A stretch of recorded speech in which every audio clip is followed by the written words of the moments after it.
Hello everyone, today I am attempting to replace the intake manifold gasket on my Toyota MR2 Mark III.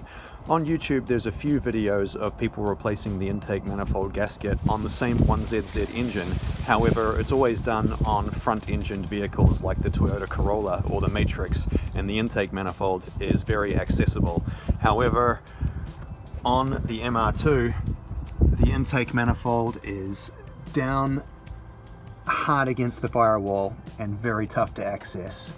So let's see if we can access it. To start with, you would remove the air box and the air intake pipe that sits here on a JDM vehicle. If you still have yours and you need instructions on how to do that, my air intake disassembly video will show you how to do that. Next, 14mm nuts, remove the strut brace. Then with 10mm nuts, remove the battery. That pulls out. Then there's a battery plate underneath. There's 3 12mm nuts on that if you feel like removing that. And then we have access to the throttle body. Then we remove the plastic fairing on top of the rocker cover. Just 10mm nuts there and there. And then you've got plastic ones to remove here.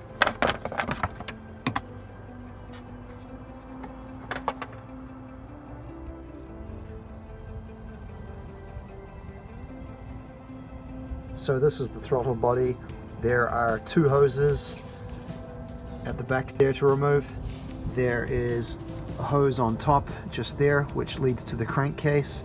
Remove that.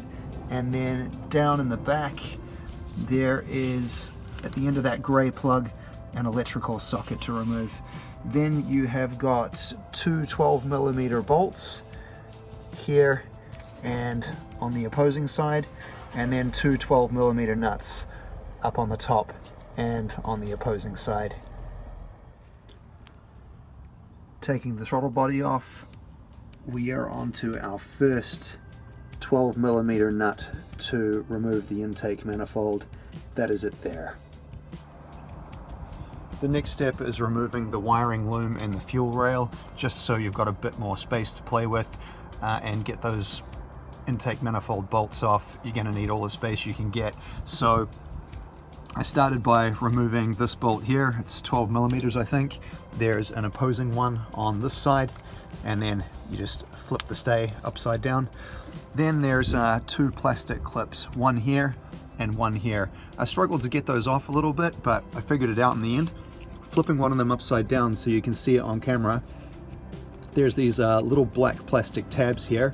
You need to reach around the back with your index finger and push down on it. So in other words, because it's upside down, I would be pulling it up like that, and then it simply slides off the metal stay. So there's that one, and there's another one here. Lastly, there's an electrical connector which goes to a sensor in the top of the head just there. And with that disconnected, the wiring loom is pretty loose. That allows you to then unbolt a 12mm bolt here, a 12mm bolt here. Those are the 2 bolts that hold on the fuel rail. There's plastic spacers underneath them. Retain those, definitely don't lose them. And then you can pick up the whole fuel rail, injectors and all, and slide it underneath here. And I've just got it tucked away there, so it's out of the way. Now onto the second intake manifold bolt. I've left the socket on it so you can see it. That is it there. There's actually 2 bolts, but that one down the bottom there doesn't do anything for our purposes. It just adds structural integrity. The top one is the one that's actually bolted to the head. So that is the second 12mm bolt to remove. I'm just using a miniature 1/4" power bar for the job. Now I'm removing my third intake manifold bolt. 12mm again. I've got a 1/4" drive socket on it with an extension and a universal joint out to a 1/4" drive torque wrench. So that's how to get to that one. The fourth one is a nut. It is underneath that metal stay, and a 12mm ring spanner will get in there.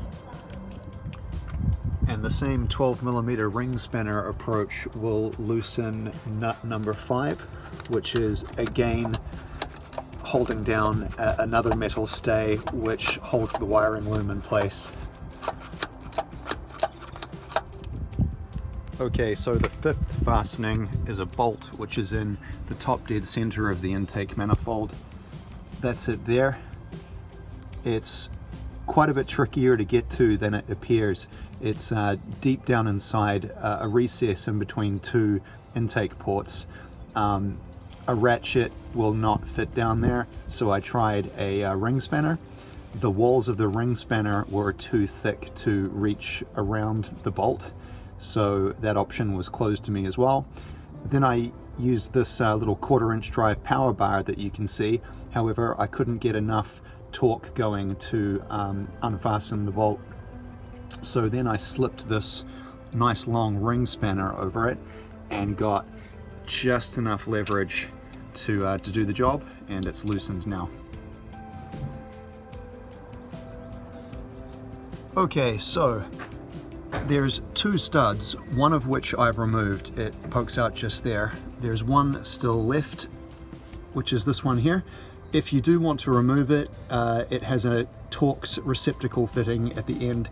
That is an E7. I'm not going to remove that one, and I'm going to try sliding out the manifold now. So I just push it all forward off that stud and then slide it to the left.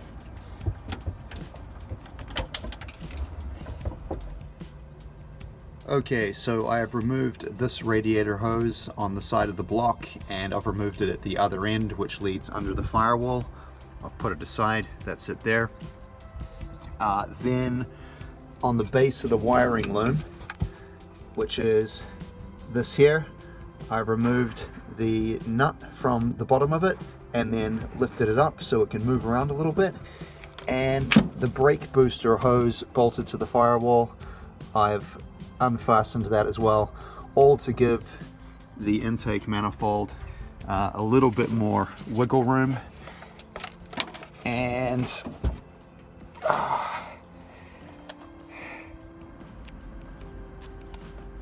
this is the gasket after 104,000 miles.